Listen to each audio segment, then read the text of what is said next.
விஜயோட மாநாடா சக நடிகையா சமூக செயற்பாட்டாளரா எப்படி பார்க்க? மாநாடு அப்படின்ற வார்த்தையை விட எனக்கு அங்கே நடந்ததை எனக்கு ஒரு ஃபேன் ஆடாக தான் தெரிஞ்சது. என்ன கோபத்துல இருந்தான அளவு பான் அப்படியே காரிய மூஞ்சில் துப்பிட்டா நான் அப்படியே ஷாக் ஆயிட்டேன். ஓப்பனிங் சீன்லயே அவமானமா. ஃபேன்ஸ் நிறைய இருந்து மாநாடுக்கு வந்த ஒரு கூட்டம். அதனால தான் நான் சொன்னேன் ஃபேன்ஸையும் மாநாடையும் சேர்த்து ஃபேன் ஆடுன்னு சொன்னது. ஆனா இது புதுசா இருக்குனே, புதுசா இருக்கு. இந்த ஃபேன் ஆடை நான் பார்க்கும்போது நிறைய கூட்டம் வந்தது. அதனால அது பூரா ஓட்டுகளா அப்படின்னு கேட்டா மாறுமான்னு கேட்டா அது நான் ஃபுல்லா நான் சொல்ல மாட்டேன். அதான் இல்லைங்கிறேன். நீ எதுக்கு அதெல்லாம் கனவுல எதுக்கு பதிலுக்கு சொல்லணுங்கிறேன். வாய்ப்பே இல்லை, வாய்ப்பே இல்லை. அதுவும் இல்லாமல் சில விஷயங்கள் அச்சிச்சோ நல்லா படித்த பிள்ளையாச்சே இதெல்லாம் அவர் பேசியிருக்க கூடாது அப்படின்னு ஃபீல் ஆயிடுச்சு. அது என்னன்னு சொல்லிடலாமா? ஓகே, சொல்லலாமே.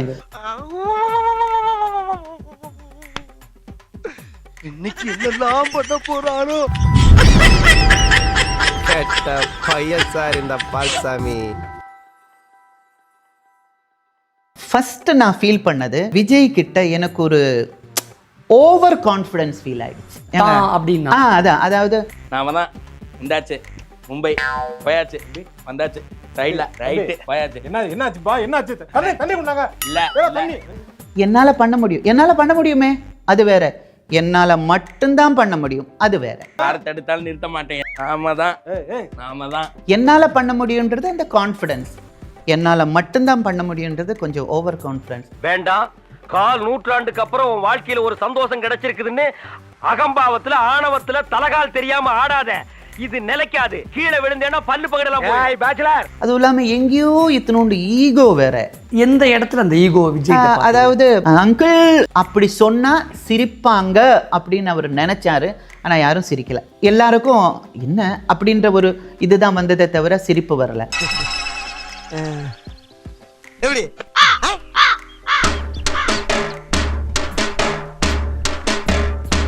நானா வந்திருக்கேன், நான் மட்டும் நின்று ஜெயிச்சு சிஎம். அதெல்லாம் இந்த அரசியலில் நடக்காது. 1ஆம் கிளாஸ் முடித்த உடனே ஐஏஎஸ் ஆஃபீஸராக போய் சேரில் உட்காரணும்னா நடக்காது. எடுத்த உடனே எனக்கு இவ்வளோ கூட்டம் இருக்குது, உடனே அடுத்த எலெக்ஷனில் நான் தான் அப்படின்னு அது கஷ்டம். நீ எல்லாம் பிறந்ததே ஒரு சாபக்கேடு. முடிஞ்சா இன்னைக்கே போய் செத்துரு, மறுபடியும் பிறந்து வா.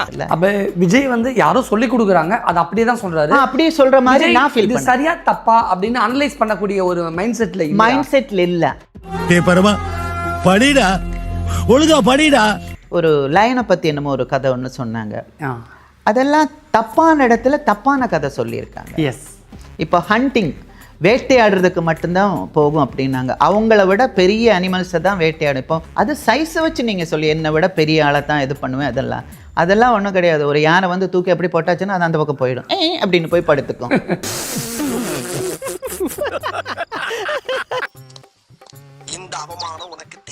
இத்தனை நாள் உங்களுக்கு போஸ்டரில், நீங்கள் போன வாட்டி போஸ்டரில் யார் ஃபோட்டோ வச்சிங்க?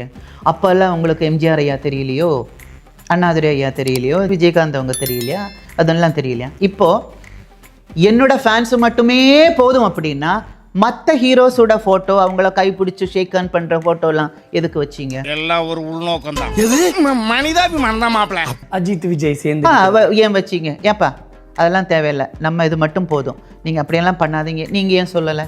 அது சொல்லுவாங்க, சொல்லியிருக்கோம். என் தம்பி எல்லா கேமராவும் ஓடிக்கிட்டு இருக்கு. ஆமா, எல்லாம் தான் ஓடுது.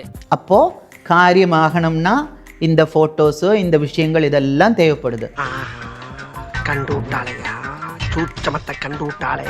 விஜயகாந்த் அவங்க இறந்து போனாங்க. அதுக்கப்புறம் அந்த பசங்க ஃபீல்டில் இருக்காங்க, அந்த பையன் ஃபீல்டில் இருக்குது.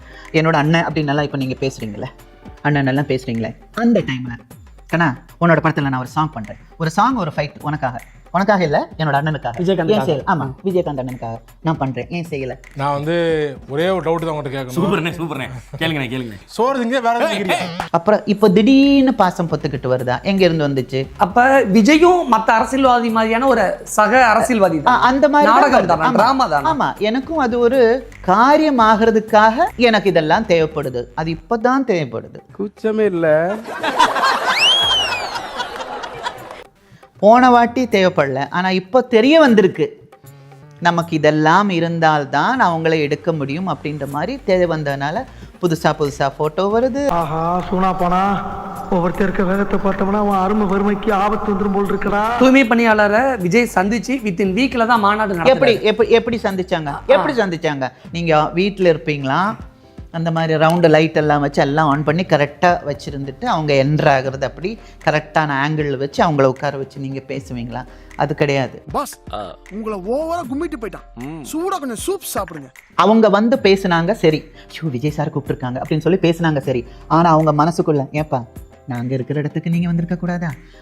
அங்கே வந்த ஒரு 10 பேரை நீங்கள் வச்சுக்கோங்க, 2 பேராவது மனசில் நினச்சிருப்பாங்களா இல்லையா? ஏயா நீ இருக்கிற இடத்துக்கு நாங்கள் வரணும், நாங்கள் இருக்கிற இடத்துக்கு நீங்கள் வரமாட்டீங்க, ஏன்னா அது உங்களுக்கு அசிங்கம். ஆனால் உங்கள் அசிங்கம் எடுக்கிறதுக்கு நாங்கள் தேவை. நீ கேட்ட ஒவ்வொரு கேள்வி என்ன செருப்பால் அடிச்ச மாதிரி இருக்குடா. எதை பற்றி அவங்க பேசுனாங்க? அந்த போலீஸ் இதில் இறந்து போன அந்த பையனை பற்றி பேசுனாங்களா? பங்கு மாட்டிக்கிட்ட பங்கு ரித்தன்யா டவுரி டெத் நடந்துச்சு, அதை பற்றி பேசுனாங்களா? சபாஷ், நம்ம இயக்கத்துல என்னை விட நீ நல்லா ட்ரைனிங் எடுத்திருக்க, இப்போ ஒத்துக்கிற நீ நம்ம ஆளு. இந்த ரேப்பு நடந்ததே, கண்ணா பண்ண ரேப்பு, கொலை, வயலன்ஸ் அகேன்ஸ்ட் லேடிஸ், அது இதெல்லாம் நிறைய நடக்குது. அதை பற்றி ஏதாவது நீங்கள் பேசுனீங்களா? எதுவுமே பேசலி. எவனாவது ஒரு பொம்பளை எது பண்ணியாச்சுன்னு அப்படின்ற மாதிரி நான் இதை பண்ணுவேன் அப்படின்னு நீங்கள் சொல்லணும். அப்படி சொல்றதுக்கு விஜய்க்கு கட்ஸ் இல்லையா? நீ எல்லாம் அப்படியே இருந்துட்டு நீ ஜீரோடி, நீ தோத்து போறடி, நீ வேஸ்டி, நீ வந்து லூசுடி, நீ போன வழி இல்லை நினைக்கிறாங்க தெரியுமா? உனக்கு அசிங்கமா பேசுறாங்க. ஆனா விஜயை பத்தி இவ்வளோ மைனஸ் சொல்றீங்க. ஆமா, அதாவது பெண்களுக்கு பிரச்சனை இருக்குன்னு சொல்றாரு. ஆனா என்ன பிரச்சனை இருக்கு, அதை எப்படி அட்ரஸ் பண்ண போறோம், அதை எப்படி சால்வ் பண்ண போறோங்கிற ஒரு திட்டம், தெளிவான திட்டம் இல்லை. அவருக்கு வந்து பிரச்சனைகள் தெரிய வைக்கிறதோ சால்வ் பண்றதோ விட எனக்கு சிஎம் ஆகணும். அது எப்படிங்க நடக்கும்? நான் இருக்கிற வரை வாய்ப்பு இல்ல ராஜா, வாய்ப்பு கிடையாது சொல்றீங்க மேம். ஆனா தமிழக வெற்றிகள நிர்வாகிகள் என்ன சொல்றாங்கன்னா, விஜய் அடுத்த எம்ஜிஆர்னு சொல்றாங்க.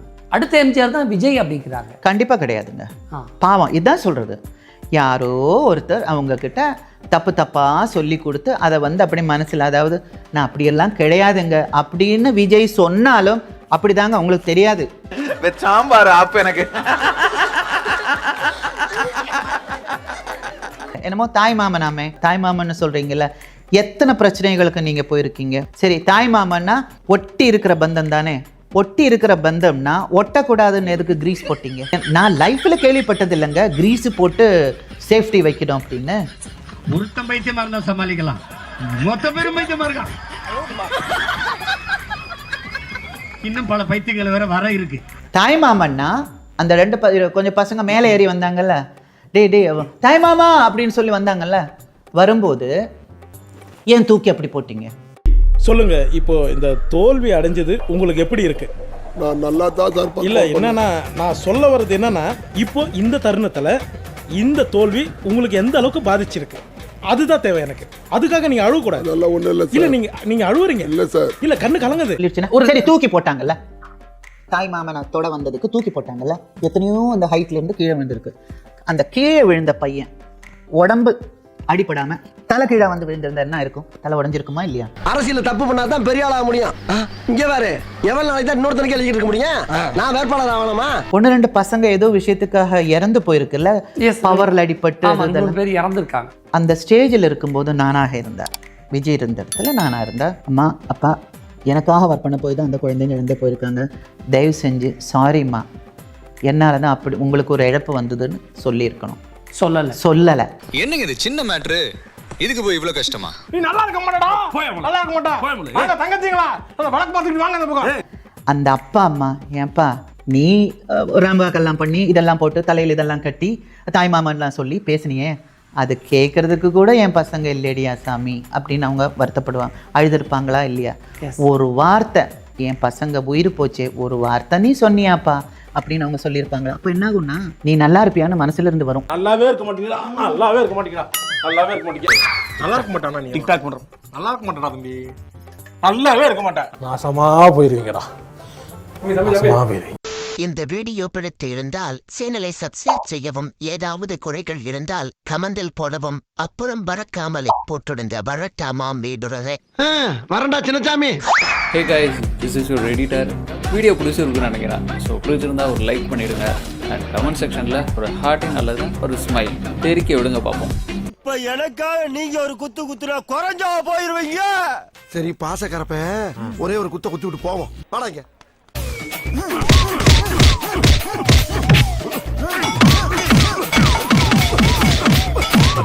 போதுமில்லடா போடா.